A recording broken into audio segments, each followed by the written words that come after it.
Hola, buenas. ¿Se me escucha? ¿Se me escucha bien? ¿Sí? Confirmadme que se me escucha bien, por favor. Vale. Bueno, muy bien. Hola, Ana Mayo. Ana Mayo es una de las actrices que formó parte de Elena Fortún. Veo que está también Javier Pérez Acebrón, así que otro de los actores, así que de Elena Fortuna, así que podemos aprovechar su presencia para preguntarles también cosas a ellos. Esta tarde vamos a comentar, este es un club de lectura, así que vamos a comentar dos textos, dos proyectos que formaron parte del díptico Sendero Fortún. Saluda también Vestuario Carmen 17, que diseñó y confeccionó el vestuario de Elena Fortún. Bien, Sendero Fortún fue un proyecto que se ha desarrollado en noviembre y entre noviembre y marzo de esta pasada temporada en torno a Elena Fortún. Elena Fortún es una escritora nacida a mediados de, bueno, a finales, en el último tercio del 19 y que falleció en 1952. Es una autora infantil y Sendero Fortún acogió Celia en la Revolución, que se estrenó en noviembre, un texto teatral de Alba Quintas, que se encargó de la adaptación de la novela de Elena Fortún. Y en febrero estrenamos Elena Fortún, una obra que escribí y dirigí yo sobre la relación de Elena Fortún con la escritura. Digo con la relación con la escritura y no tanto la vida de Elena Fortún, porque realmente no fue un biopic al uso, ¿no? No fue una historia, una biografía que empieza con el nacimiento de ella hasta que muere, digamos, ¿no? No es una vida lineal, sino que más bien se trataba de hablar de ella como escritora, su construcción como escritora, que fue ardua, fue ardua. Ella empezó a escribir a una edad tardía, al igual que algún otro referente importante de escritora española, como por ejemplo Teresa de Jesús. No es casualidad que la mencione, porque, bueno, por ejemplo, en la correspondencia entre Carmen Laforet y Elena Fortún, que se ha publicado recientemente, se habla también de Teresa de Jesús, ¿no? O sea, estamos hablando de una mujer que durante la primera mitad de su vida fue autodidacta, muy lectora en casa, pero enseguida, muy joven, se casó, tuvo 2 niños y llevó una vida de mujer convencional. Se casó con un militar, Eusebio de Gorbea, que era aficionado a la escritura, tenía inquietudes artísticas y una cierta sensibilidad. Y entonces, bueno, pues esa fue la vivencia de Elena Fortún en sus primeros años. Y digamos que es a partir de una edad tardía, a partir de los 30 y muchos, cuando ella accede, digamos, a compartir sus escritos, sus inquietudes, a encontrar cómplices, amigas y amigos que la escuchan, que animan mucho el inicio de su carrera literaria, y es así como ella va ganando confianza y construyendo una identidad como autora. Bueno, sabéis que estamos aquí para que enviéis vuestras preguntas así por el chat. Os estoy viendo que me saludáis. Tenemos, mira, Nuria Capdevila Argüelles, que es una gran experta en Elena Fortún, es la directora de la colección Elena Fortún en la editorial Renacimiento. O sea, es una biblioteca imprescindible que ha sacado a la luz textos que permanecían inéditos, como por ejemplo Oculto Sendero. Están saludando a Nuria. Vestuario Carmen 17 saluda a Nuria. Bueno, textos que han permanecido escondidos, desconocidos, y que gracias a la labor de investigadoras como Nuria Capdevila Argüelles o María Jesús Fraga empezamos a poder descubrir todos los secretos que todavía guarda Elena en el armario. Mira, nos pregunta Intensita de Manuel, ¿la apoyaba a su marido también siendo militar? Bueno, a ver, esto es una pregunta muy espinosa, porque Eusebio de Gorbea, el marido de Elena Fortún, jugó un papel a veces colaborador y a veces de obstaculizador. Los celos no les fueron ajenos a ellos como pareja. Eusebio llegó a ser un dramaturgo de renombre en Madrid en los años, a finales de los 20, principios de los 30, y él se sentía, integrado en una comunidad artística. Él fue también, por ejemplo, actor aficionado de la compañía El Mirlo Blanco. Casualmente nuestra sala, la sala del CDN donde estrenamos Elena Fortún, se llama El Mirlo Blanco. Entonces, él vio con muchos celos y con marcaje íntimo en el espacio del hogar, digamos, le hacía ese marcaje al ascenso de Encarnación Aragonés, es nombre auténtico de Elena Fortún. Ese ascenso artístico y social le pesó, le molestó. Hay datos reales, que yo he encontrado en la correspondencia que analizan María Jesús Fraga o Nuria Capdevila, ¿no? que está en los artículos que han sacado ellas, en las que Elena cuenta cómo a Eusebio le molestó muchísimo que a Elena llegasen a pagarle 1.000 pesetas mensuales, ¿no? por escribir artículos para la prensa. Nos pregunta Antonio si creemos que las novelas de Celia siguen teniendo vigencia en la actualidad y por qué. Sí, yo, claro, por supuesto, pienso que la obra de Elena Fortún tiene vivísima vigencia. Celia en la Revolución me parece una novela que ahora mismo es tristemente vigente. Creo que es una novela que escribe Elena en los principios de los 40, en la que desde el exilio en Buenos Aires quiere contar lo que ha vivido en los últimos 3 años de guerra civil, ¿no? Ella, como se puede leer en Celia en la Revolución, el periplo de Celia pasa por una Segovia en los primeros días del golpe, un paso por Albacete también, un paso por Barcelona y una larga estancia en el Madrid sitiado. Entonces, ¿qué ocurre?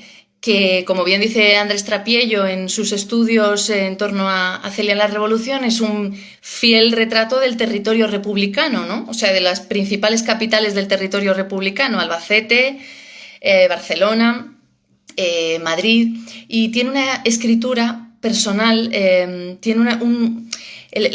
en la Revolución va pasando de la voz de Celia, va siendo tomada al final hasta Elena Fortún. Elena se coloca en esa primera persona claramente al final, hasta el punto, me apunto otras preguntas, hasta el punto de que al final tú puedes asistir, mientras lees Celia en la Revolución, asistes a una conversación entre el editor Aguilar y Celia, y dices, como lectora, anda, primera noticia de que Celia, que aparentemente es adolescente, publica en la editorial Aguilar, con lo cual ya la voz de Elena Fortún ha tomado el mando de la novela, la voz más personal, y estamos leyendo un poco el cuaderno de memorias íntimas de Encarna en esos días. Entonces, ¿qué ocurre también? Fue un libro, Celia en la Revolución ha permanecido escondido hasta los años 80, que Marisol Dorao lo encuentra en unos papeles que le da la nuera de Elena Fortún, y entonces el libro no ve la luz hasta los 80. Es un libro sin corregir, sin editar, sin censurar, sin agradar. Es un libro crudamente verdadero y lo sigue siendo a día de hoy. Y yo me he acordado mucho de Celia en la Revolución estos días, no lo puedo evitar, sin pretender ser frívola, ¿no? Porque, claro, no estamos viviendo una guerra civil, pero para mí la mayor inteligencia que tiene Celia en la Revolución es ese punto de vista en el que se coloca ella, que es un punto de vista que mira a los ojos, a los demás. En Celia en la Revolución se ha hablado mucho de que no hay bandos, no hay juicios, sino que ella recorre, patea las calles, hace la cola de la lechería y tú la haces con ella, digamos. Hace la cola, viaja de Madrid a Albacete o de Barcelona a Valencia. No he mencionado Valencia, por supuesto, Valencia, capital del territorio republicano fundamental de la guerra civil. Entonces tú viajas con ella y miras a los ojos a la gente. A mí me recuerda muchísimo estos días, al principio de Celia en la Revolución, cuando Celia está perpleja, su entorno también está perplejo, y me apunto otra pregunta, su entorno está perplejo y todo el mundo está intentando mantener los planes que tenía durante el veraneo, porque claro, estamos en julio del 36, la tía Julia, ¿no?, que les recibe en la puerta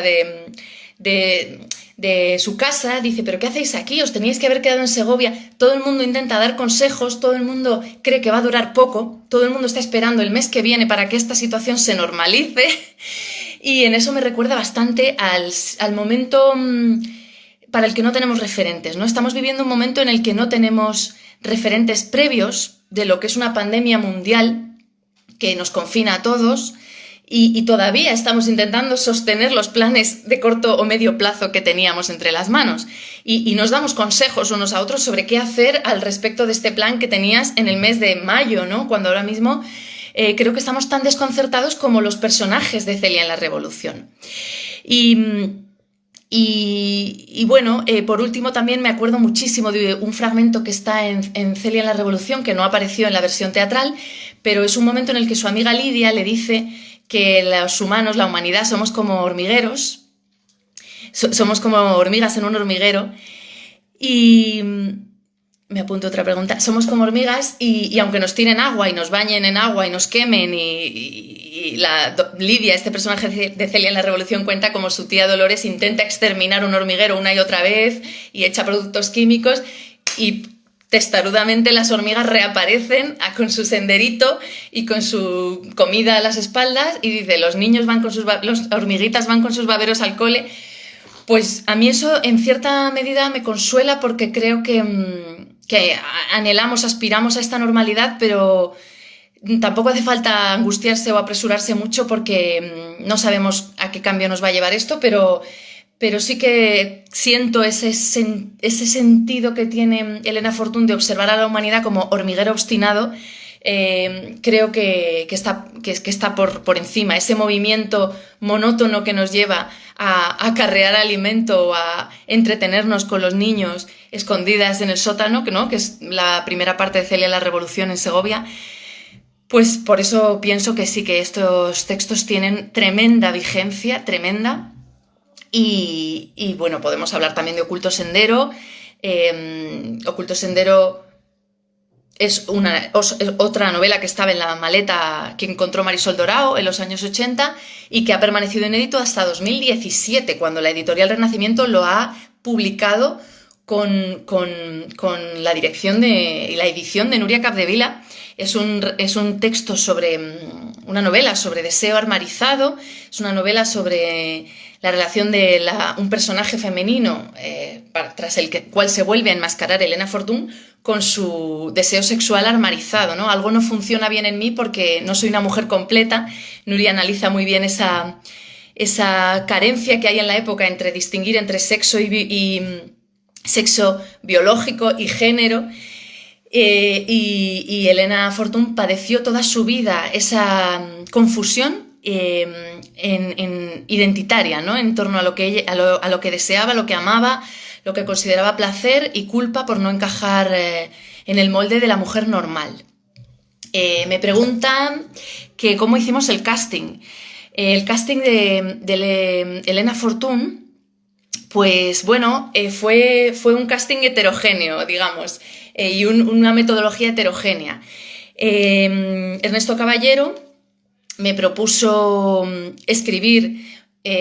Primero Ernesto, a la sazón director del Centro Dramático Nacional, me propuso escribir y dirigir un texto sobre Elena Fortún. Él me proponía inicialmente adaptar Oculto Sendero, pero yo le dije, mira, sinceramente, desde mi adoración a esta figura literaria, prefiero escribir un texto sobre su relación con la escritura que incluya también escenas de Oculto Sendero y adaptación dentro de Oculto Sendero. Dentro de la obra estará Oculto Sendero. ¿Por qué? Porque Elena Fortún como autora era bastante urraca, robaba bastante de la realidad que la circundaba, entonces es inevitable traducir, cuando lees los textos de ella es inevitable buscar referencias biográficas inmediatas y es inevitable pensar en de dónde ha sacado esta escena, ¿no? Entonces, por ejemplo, en Oculto Sendero hay escenas de discusión conyugal que yo siempre digo que me parecen las discusiones más verosímiles de pareja que he leído, por lo menos en una autora castellana. Una discusión en castellano, con acento castellano, 100% verosímil, ¿no? ¿Y qué ocurre? Que a mí la tortura psicológica que se inflige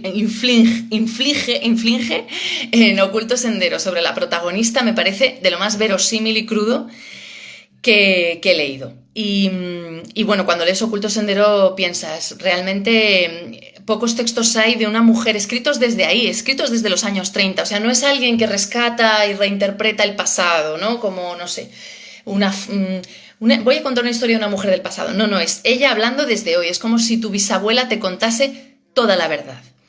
Y nada más que la verdad. Entonces, bueno, de esa manera puse en marcha la escritura de Elena Fortún.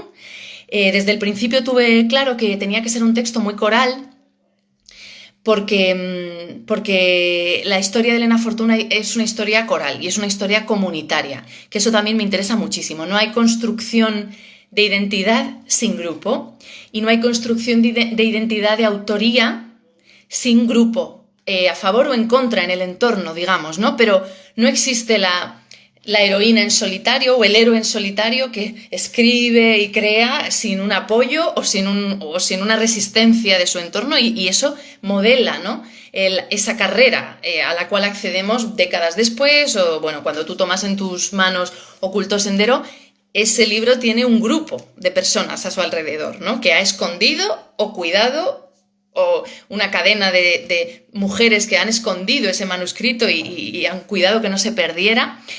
Entonces me importaba mucho que fuese un trabajo coral. Tenía claro que tenía que haber una actriz protagonista que interpretase a Encarna y Elena, o sea, esa transición de Encarna a Elena.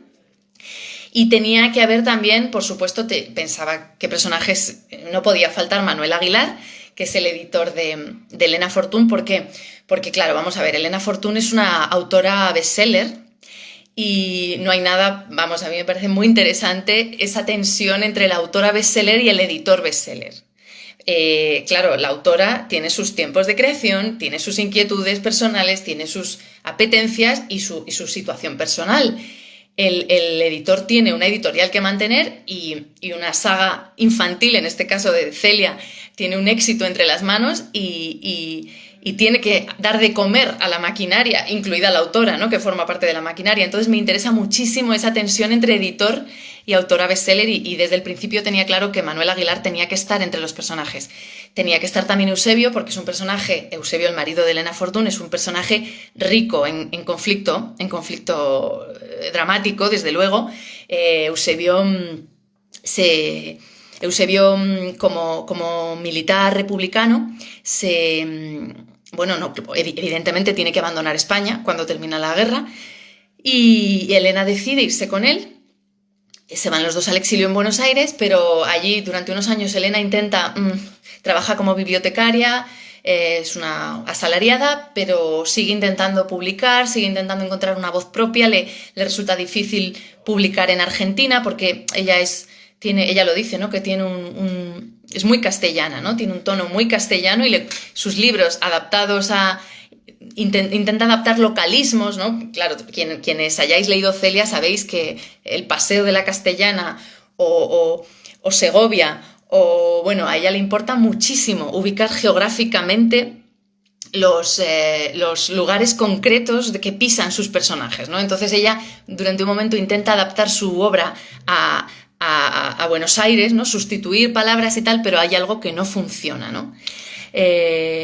Sí, mencionáis Celia Institutriz, claro, Celia Institutriz es otro libro que escribe Elena desde el exilio. Entonces, cuando Elena decide o propone a Eusebio volver a Madrid a propuesta de Manuel Aguilar para afincar, digamos, su carrera de escritora de vuelta en Madrid, Eusebio le dice que vale, pero luego cuando ella está preparando la instalación de vuelta en Madrid y le está esperando a él y consigue su amnistía y tal, Eusebio se suicida. Y este suicidio a ella, el suicidio de su marido, a ella le marca para siempre ya, para los próximos 4 años de vida que tiene, por la culpa, ¿no? Elena se siente culpable hasta el final de sus días por haber sido una mala mujer o una compañera complicada, por no haber sido un ángel del hogar, sin más, ¿no? Y por sus propias ambivalencias con respecto a la maternidad, con respecto al cariño que siente, al deseo de cuidar que tiene, pero a la vez al deseo de ser errática y viajera y libre, y por supuesto a su conflicto sexual, ¿no? Entonces, bueno, eso puede verse muy bien en la correspondencia que está mencionando Antonio Ayuso, ¿no? La correspondencia Carmen Laforet, Elena Fortún, puede verse muy bien ese sentir culposo con respecto al deseo, al placer y a la escritura incluso, ¿no? A la relación con el lenguaje. Carmen Laforet es otro personaje de los que están en el coro, en el coro de personajes en torno a Elena. Pero hay más, claro, yo cuando desde producción de CDN y con Ernesto Caballero hablábamos que este montaje iba a ir al El Mirlo Blanco, que es una sala de este tamaño, no sé si habéis estado todos los que estáis en la conversación, no sé si habéis pisado el Mirlo Blanco, pero sabéis que es una sala diminuta y entonces, claro, me recomendaban un máximo de 6, ¿no? Actrices, actores, pero es que yo decía, es que no puedo...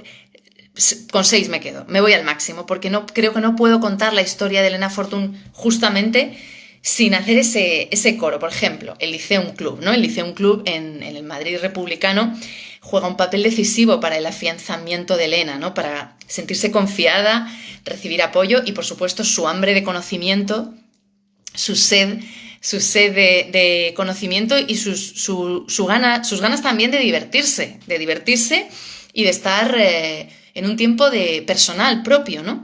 Entonces, bueno, sabía, bueno, que también, por ejemplo, Matilde Ras, que es otra intelectual, grafóloga, pero bueno, también es muy interesante los diarios de Matilde Ras, que ha publicado recientemente Editorial Renacimiento. Matilde Ras fue amiga, colaboradora también con Elena Fortún. Tienen una correspondencia y tienen una relación muy cercana y luego tienen un distanciamiento posterior, ¿no? Entonces yo también pensaba que Matilde Ras tenía que estar en ese coro de personajes. También, por ejemplo, Victorina Durán, que es otra intelectual, una escenógrafa, mujer de teatro, mujer apasionante, también compañera de exilio en Buenos Aires. Bueno, tenían que estar esos personajes tenían que estar en torno a Elena. Y también yo quería que hubiese saltos metaficticios, ¿no? Quería ese teatro dentro del teatro. Entonces quería también que estuviese Celia, que estuviese Matón Kiki. No sabía cuántos más personajes ficticios iba a haber, pero sí que sabía que necesitaba en un momento dado, dije, creo que necesito 4 actrices y 2 actores. Entonces el casting lo fui haciendo muy poquito a poco. A medida que escribía la obra, sí que fui viendo algunas... Monse no apareció, Monse Díez, que interpreta a Elena Fortún, y para mí ha sido, pues bueno, un regalo de la vida conocer a Monse y trabajar con Monse. Monse Díez apareció a mitad de... Bueno, ya bastante tarde, bastante tarde.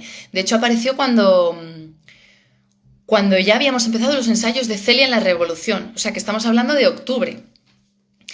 Mira, por ejemplo, Luis Moreno, que interpreta a Manuel Aguilar, también interpreta a Gregorio Martínez Sierra. Luis Moreno, Javier Pérez Acebrón, que interpreta a Eusebio, fueron de los primeros fichajes. De hecho, yo estábamos ahí en agosto, me parece, le pedí a Javi Pérez Acebrón, digo, por favor, ¿podemos quedar y lees escenas conmigo? O llegamos a leer un primer borrador. Las primeras veces la obra duraba como 2 horas y media, porque claro, a una fan, a una friki, si le encargas un texto sobre una de sus escritoras predilectas, pues claro, la obra puede durar 4 horas, porque a mí me parece fenomenal que dure 4 horas. Pero bueno, ya en esa primera lectura con Javi, que es otro gran conocedor de teatro como Victorina Durán, ya Javi yo ya misma leyendo con él veía que algunas escenas necesitaban un recorte, que había que aligerar, que había exceso apego por mi parte a todos los detalles. O sea, a mí me parece relevante todo. Y en ese desapego que tienes que practicar para dirigir, ¿no? Te tienes que despegar un poquito y decir, bueno, es que la gente tiene que estar encerrada con nosotros un tiempo concreto en el Mirlo Blanco, que es diminuto, y necesitamos hacer esa comunión entre todos, que es una función de teatro. Entonces, bueno, por ejemplo, hay una escena en la Guerra Civil, no sé si os acordáis o si lo habéis leído en el texto, que estaba disponible estos días, de un recetario de la Guerra Civil, ¿no? Elena escribe un recetario de guerras, un recetario del Madrid en guerra, ¿no? Y bueno, es un texto completamente enternecedor y doloroso y terrorífico y puro fortún, porque con un tono muy alegre y dulce y simpático, te cuenta cómo hacer comida cuando no tienes comida a mano, ¿no? Y lo más que tienes es pues una maceta de geranios o cáscaras de cacahuete. Entonces, bueno, pues cómo hacer café con cáscaras de cacahuete, o cómo hacer tortilla con la parte blanca de dentro de las cáscaras de naranja, o cómo hacer, bueno, te recomienda hacer buñuelos de geranio. Entonces, ese texto es muchísimo más largo, claro, el artículo original. Y la primera versión, recuerdo, leyendo con Javi Pérez Acebrón, el texto era casi el texto original, ¿no? Y es un artículo, no es un texto, no es un monólogo teatral, entonces hubo que meter mucha tijera, ¿no? La escritura me pareció muy pobre. Ah, vale. De Oculto Sendero, ¿no? Bueno, interesante. Sigo. Entonces, bueno, más sobre el casting. Ana Mayo, por ejemplo, que interpreta a Carmen Laforet, también apareció bastante al final. Recuerdo, en agosto también recuerdo hablar con ella. Había trabajado con Julia de Castro, que interpreta a María Lejárraga. Bueno, no hemos mencionado a María Lejárraga, ¿no? Pero María Lejárraga fue un referente ineludible para Elena Fortún, una compañera y una amiga que, bueno, que le inspira. Yo tomo la decisión, hago la apuesta como adaptadora, digamos, hago la apuesta de adaptar algunas conversaciones de Oculto Sendero que tiene con una pintora que se llama Julieta. La protagonista de Oculto Sendero es pintora de abanicos. Se puede apreciar una analogía con escritora infantil, ¿no? O sea, la protagonista de Oculto Sendero es pintora y obviamente Encarna es escritora, ¿no? Entonces, hay unas conversaciones que son clarividentes para la protagonista con una pintora que se llama Julieta. Entonces, yo he tomado la decisión de coger esas conversaciones con Julieta y volcarlas como si Julieta fuese María Lejárraga. Apostar un poco porque en la experiencia de Encarna, María Lejárraga fue la pintora Julieta de Oculto Sendero. Entonces, pues eso, Julia de Castro, Irene Martín Guillén, que los 4 actores bueno, Luis Moreno no había trabajado con él, pero sí que le había seguido mucho la pista personalmente, entonces fueron los primeros 4 fichajes, y Ana Mayo y Montse Díez aparecieron a última hora, digamos, ¿no? Pero, bueno, pues vi sus trabajos, me las recomendaron, vi sus trabajos en vídeo y tal, y dije, son ellas, porque es que, claro, lógicamente necesitaba un aspecto similar o cercano, o que no fuese por lo menos en contra de la evocación. Necesitaba unas características de edad, por ejemplo, en el caso de Ana Mayo, una edad, Carmen Laforet tiene unos 30, ¿no? En el caso de Elena necesitábamos pasar un arco de vida grande, pero bueno, esas decisiones lógicamente me condicionaban a la hora de tantear quiénes podían encarnar a estos personajes. Me preguntan si me gusta más escribir o dirigir. Pues mira, te voy a ser sincera, me gusta más escribir, porque dirigir es durísimo. A ver, dirigir es durísimo, todos lo sabemos, ¿no? Escribir es difícil, pero por lo menos tú controlas, tú puedes medir tus escondites, tus escondrijos, tú puedes pasar el mono encerrada en la habitación, corriendo arriba y abajo, tú puedes reescribir, no lo sé. Yo, para mí, cuando soy solo dramaturga, me parece el mayor confort, el máximo confort, porque cuando yo me siento y veo lo que han hecho otras personas con un texto mío, es que me parece todo siempre maravilloso. Pero dirigir es manejar muchísimas emociones de un equipo que puede ser grande o pequeño, pero siempre te va a parecer grande, aunque sean 2 personas más. Entonces, son oficios muy distintos, ¿no? Los que están sentados a la mesa o al pie del escenario o al pie del bolo. Entonces, el rol de la dirección es manejar hábilmente los talentos, los nervios y las circunstancias de y los obstáculos y los problemas que está teniendo cada persona del equipo. O sea, ese ejercicio de empatía, esa paciencia, me parecen terroríficos. Entonces, bueno, es muy duro. Pero bueno, también, sinceramente, no hay nada más maravilloso que ver trabajar día a día, compartir el proceso con gente de talento. Entonces, poder acompañar el diseño de vestuario, el diseño de luces, poder compartir los logros con los actores cada día, eso es un placer inmenso, por supuesto. A ver, apunto otra pregunta. Dice, ¿cómo y por qué ese salto a escribir? Pues no es una elección, no es una elección, es algo que hago desde los 5 años o 6, escribir cuentos en cuanto empecé a escribir y montar obras de teatro en cuanto empecé a mandar. No, a ver, sí, a mí me llamaban mucho mandona de pequeña y siempre me gustaba organizar festivales, bolos, quiero decir, montar taquilla, barra de bar, dirigir a mis amigos, a mi hermana y mis primos, mis compañeros de veraneo. Lo que sí que es verdad es que durante la juventud, ¿no? Por ejemplo, yo estudié dirección de escena en la RESAD, entré con 20 años, me costó muchísimo la carrera de dirección porque, bueno, creo que esto ha ido cambiando en estos últimos años, pero desde luego no me parece fácil la construcción de una identidad creativa o artística desde un lugar femenino, y menos cuando lo que te apetece o lo que te llama más la atención es la dirección, ¿no?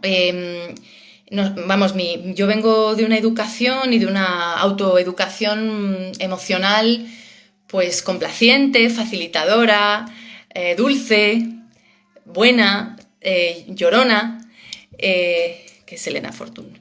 Entonces, claro, esto ahora está en transformación, en revisión, afortunadamente, gracias al trabajo de décadas de personas, ¿no? que han trabajado para cuestionar esa autoridad, ese modelo de autoridad que es ancestralmente masculino, ¿no? Me interesa mucho, por ejemplo, Mary Beard, el trabajo que hace en el libro que se llama Mujeres y Poder, con qué asociamos la figura del líder, ¿no? ¿Qué tono de voz tiene que tener? ¿Qué aspecto tiene que tener? Bueno, no sé si lo sabéis, pero yo trabajo en el Teatro Circo Price también como directora artística.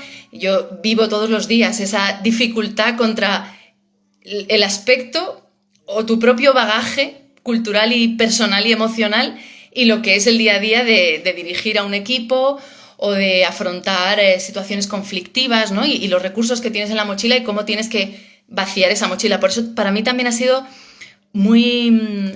No me lo esperaba, pero con Elena Fortún, con la obra, esa conversación de María Lejárraga a Elena Fortún, que está sacada de Oculto Sendero, de la pintora Julieta a la protagonista, en el que le pone los puntos sobre las íes, le saca de su zona de escondite y le dice, espabila, escribe. Tú también estás enferma de equivocaciones y de soledad. Estás cuidando a todo el mundo menos a ti misma. Tienes que sacar la luz que llevas dentro porque tienes talento. Entonces yo escuchar eso todos los días de ensayo, todos los días de función, me ha impactado más de lo que me esperaba, O sea, me ha hecho reflexionar mucho durante semanas de mi propia inseguridad. De mi propia inseguridad en el ámbito público o en el ámbito laboral o en el ámbito creativo, la vergüenza ¿no? El manejar la vergüenza, los nervios, bueno, que las manejo de forma distinta de otros compañeros míos que vienen de otra educación o de otra cultura y bueno, afortunadamente creo que estamos compartiendo esa ebullición de revisión de modelos, ¿no? Más. Alguien ha preguntado antes por Oculta Madrecita, que es un texto inédito que está en la bibliografía. Sí, es un texto inédito que espero que aparezca lo antes posible. Iba a aparecer este año, pero ahora mismo no lo sé. En la editorial Renacimiento van a publicar un libro en el que autoras de hoy, cada una, abordamos durante una decena de páginas o más, no me acuerdo ya, nuestra relación con una escritora moderna, ¿no? Entonces, bueno, pues gente que ha escrito sobre Clara Campoamor o gente que ha escrito sobre Colombín, Núria Capdevila Argüelles participa también y yo, bueno, pues escribo un texto sobre Elena Fortún. Es un texto que escribí hace ya tiempo porque este libro está en el horno desde hace ya mucho tiempo. A ver si lo saca Renacimiento lo antes posible. Y este año yo ya no me atrevo a decirlo cuando pueda ser. Me preguntáis también si me costó entrar en la RESAD y qué nos recomiendas a los que queremos estudiar dirección. Pues, a ver, me costó entrar en la RESAD, sí, porque me preparé muchísimo el examen, me lo preparé muchísimo, todo un verano y que, bueno, que la RESAD, yo creo que la carrera de dirección ha ido cambiando también en estos años.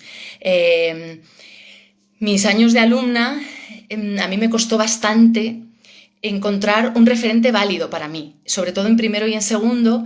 Era lo que os comentaba antes, que yo tenía 20 años y no me funcionaba el referente de director que todo lo sabe, infalible, que no tiene nervios, que entra en la sala y sabe perfectamente cómo manejar la situación, que los actores le siguen ciegamente. O sea, nunca abordábamos en la escuela, en aquellos tiempos, en 2004, nunca abordábamos factores como las emociones, ¿no? O yo qué sé, o la coordinación de un equipo. No lo abordábamos desde ahí, ¿no? Lo abordábamos desde algo más esquemático y muy inspirado en figuras un poco mitificadas, ¿no? De el director, Stanislavski, Meyerhold, Grotowski, un rol de director que es muy propio del siglo XX, ¿no? De Brecht también. O sea, una construcción de la figura del director que pertenece a un tiempo histórico muy concreto y que yo creo que ahora mismo está en transformación. Esa propia imagen del director está en transformación. Yo no puedo imitar a Stanislavski, me siento incapaz radicalmente, a Stanislavski o al mito de Stanislavski que tenemos, ¿no? Entonces, bueno, para mí fue decisivo en la RESAD en tercero, en las asignaturas que compartíamos, escenografía y dirección, teníamos profesores de escenografía que ahí ellos sí nos hablaron de creadoras plásticas, de performance, que te ponen un vídeo de Pina Bausch, que en concreto a mí lo que me cambió la vida como estudiante de dirección y como teatrera es el descubrimiento de las performers americanas de los 70, feministas. Hannah Wilk, Ana Mendieta, incluso artistas plásticas como Louise Bourgeois. Fue al acceder, y de ahí pues ya años 80 quizá más Jan Fabre, no sé qué, de ahí acceder a textos más vinculados con lo corporal, con lo plástico. Ahí yo me esponjé, me atreví a proponer historias más propias, ¿no? Más arriesgadas para mí. Bueno, o menos arriesgadas, porque es que lo arriesgado era que yo intentase imitar a Stanislavski, eso sí que era arriesgado, ¿no?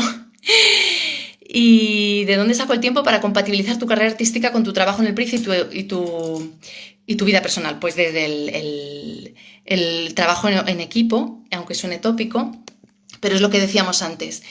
Si esta charla está pudiendo tener lugar es porque ahora mismo está mi pareja jugando con mi hija, que les oigo ahí fuera,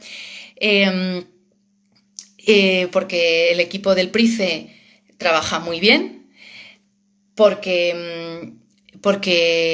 yo me apoyo en mis compañeros también para sacar adelante Elena Fortún, porque, por ejemplo, le pido ayuda a Javi Pérez Acebrón para leer un 15 de agosto, para que venga a mi casa y nos sentemos a leer y me apoyo en él para confiar en él y que me dé 2 tortas y me diga esto hay que acortarlo. Entonces, no existe, lógicamente, yo también estoy muy en contra de la mitificación de la Superwoman que puede con todo. Lo mismo Dora una lubina que conversa sobre arte y ciencia o que va corriendo, trabaja, es madre y no sé qué. Nada. Eso no son tareas individuales. Eso son trabajos de equipo. Y eso son decenas de personas que están avanzando para empujar pues esto, ¿no? Por ejemplo, tiqui, tiqui, tiqui hacia adelante. O la crianza de una niña, ¿no? Por ejemplo. ¿Qué más? Me preguntabais también si estoy trabajando en un proyecto ahora mismo. Ahora mismo estoy, tengo que participar. Voy a participar en un manual de dramaturgia y tengo que escribir un texto sobre dramaturgia y circo, sobre la perspectiva circense, digamos, o la perspectiva dramatúrgica en el circo. Y por otro lado estoy escribiendo una novela. Lo digo desde la boca pequeña, porque, bueno, pues lo mismo me ha pasado siempre con la narrativa y con el teatro, ¿no? Yo sentía, esos primeros años de Resat y tal, sentía que tenía que elegir, ¿no? Que tenía que elegir un campo y quedarme ahí, ¿no? Y alguna gente me decía, no, tú tienes que elegir, o tienes que hacer solo teatro, no se puede hacer narrativa y teatro a la vez. A ver, yo creo que no se puede hacer teatro y narrativa a la vez, pero que sí se puede alternar. Es imposible estar dirigiendo una obra y escribiendo una novela por las mañanas, así lo creo, a no ser que tengas todas las facilidades, o un plan extraordinario para poder sacar una novela y una obra de teatro a la vez, pero ahora mismo, por desgracia también el año me ha facilitado, ha despejado de creación teatral. Entonces, bueno, pues es un momento más de narrativa, ¿no? De leer y escribir narrativa. Y bueno, por supuesto, estoy trabajando para el Price todos los días. Bueno, es durísimo para mí hablar como desde el lugar de la programación. El otro día hice un directo en Instagram desde la cuenta del Price con una compañía que iba a estrenar en marzo, 9-1, que espero poder que vengan al Price lo más pronto posible. Y nada, cuando hablo del Price me dan ganas de llorar. Así que no voy a hablar más de desprogramación ni de teatros cerrados. Pregunta Pablo, ¿nació Elena Encarna en una época equivocada? Uy, qué interesante. ¿Qué hubiera sido de ella y su obra de haber nacido 30 años después? Pues seguramente habría sido otra cosa. Tanto Elena Fortún como Eusebio de Gorbea, su esposo, es inevitable dejar de ver en ellos no dejar de ver en ellos unas personas un poco nacidas fuera de tiempo. Pensemos que ellos nacieron en el siglo XIX y que son muy decimonónicos en su identidad, ¿no? Y da la sensación de que se les viene un poco encima la modernidad madrileña, de que esta apertura, disolución, estas nuevas posibilidades identitarias se les echan un poco encima y les superan un poco, y ese sentimiento católico de culpa profunda vuelve con mucha fuerza, ¿no? a Elena, sobre todo en el final de su vida, y ella dice que se arrepiente, ella lo dice en las cartas, ¿no? Que se arrepiente de haber hecho su camino, que se arrepiente, dice, y que se arrepiente de sus frutos venenosos, ¿no? Que ha dado, que eso está en las cartas Laforet Fortune, y son unas cartas durísimas de leer, terribles. También, lógicamente, por ejemplo, Carmen Laforet es una hija de su tiempo, ¿no? Y se ve muy claramente que Carmen Laforet escribe también desde un cierto aislamiento, desde una falta de compañeras, una falta de referentes que los personajes que están en el Liceum no tienen. Tienen una compañía y tienen un apoyo, y en la obra intentamos hacer esa patente, esa importancia de un entorno a favor, y que Carmen se siente sola, angustiada y aislada. ¿Qué lugar ocupa el circo como disciplina artística en este país? Bueno, pues ocupa un lugar en el circo en España. España ha sido un foco mundial de circo, Madrid ha sido una capital imprescindible en la historia del circo mundial. Y lo que ha ocurrido con el circo es que durante muchas décadas se ha escondido, está escondido en cajas, está escondido en carpas, está escondido en familias. Hablo en términos de visibilidad cultural, institucional, y bueno, intentamos trabajar por poner en valor esa identidad circense de Madrid y del circo como lenguaje, que es, bueno, claro, por supuesto, tiene un talento propio y una capacidad propia desde el cuerpo y desde la relación con el riesgo y con el juego y el reto que no tiene ningún otro arte escénico, ¿no? ¿Cómo se trabajó la escenografía? Y ya última pregunta porque tenemos que cortar, porque si no nos corta Instagram. ¿Cómo se trabajó la escenografía de Celia en la Revolución? Pues Mónica Teijeiro, que es la escenógrafa tanto de Elena Fortún como de Celia en la Revolución, ¿qué hicimos? Sabíamos que teníamos que pasar por 1000 escenarios distintos, ¿no? Por Valencia, Barcelona, Madrid, y que teníamos la sala del Valle Inclán, que es profundísima, teníamos la profundidad a favor, ¿no? Para contar un gran periplo en tiempos de guerra. Entonces, bueno, usamos todo este juego de la simetría, ¿no? Del desnivel, había mucha rampa, no sé si os acordáis, era un escenario bastante desnudo, pero había cambios de texturas en el suelo que usábamos para hacer zonas de esto es un espacio doméstico, esto es un espacio callejero. Jugábamos mucho con alturas, desniveles y rampas, ¿no? Y nos inspirábamos mucho en la novela, en Celia en la Revolución, los edificios destruidos aparecen de principio a fin. A la mirada de Celia y de Elena Fortún le impacta muchísimo las casas rotas. Yo siempre le decía a Mónica, si tuviéramos presupuesto, yo inundaría la sala de escombros. O sea, sería una pura escombrera. Entonces, bueno, de ahí limpiamos, hasta que había poquitos escombros, pero bien protagonistas los escombros, y jugamos con todo ese juego. Y bueno, siempre lo digo, ¿no? Que nos inspiramos mucho en Velázquez, en Goya, en esa atmósfera muy española, para hablar de una historia tan española como es la Guerra Civil. Os mando un beso. Os mando un beso muy grande. Muchísimas gracias por este rato. Y el texto está editado maravillosamente por el Centro Dramático Nacional y espero que nos encontremos muy pronto en los teatros que sobrevivirán, porque lo hacen siempre reaparecen. Así que un beso muy grande. Adiós.